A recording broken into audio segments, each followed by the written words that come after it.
মানে আমরা যে বাচ্চাদের কাছ থেকে যে টিউশন পাই সেই ইয়েতে চলছে। কিন্তু রেলের বহু লোক এর আগে, আমি প্রশান্ত মানে ব্যানার্জির আমল থেকে আমি রয়েছি এখানে, কিন্তু ওনারা যেভাবে আমাদের সাহায্য করেছে, মানে রেলের লোকেরাই আমাদেরকে সাহায্য করে এ পর্যন্ত রেখেছে।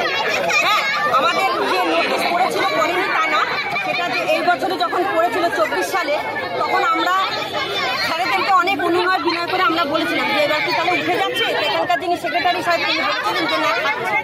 সেই ভরসায় আমরা এবারে স্কুলটা চালু করেছি, কিন্তু হঠাৎ মাঝপথে দেখছি আমাদের স্কুলটা বন্ধ করে দেওয়া।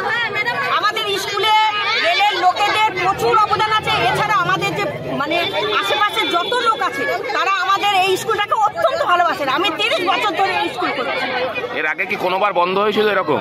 না, এর আগে বন্ধ হয়নি, একটা চেষ্টা হয়েছিল, কিন্তু তারপরে তারাই মানে ইয়ে করেছেন, আমাদের যে রেলের যারা কমিটি ছিলেন তারাই আমাদেরকে সামাল দিয়েছে।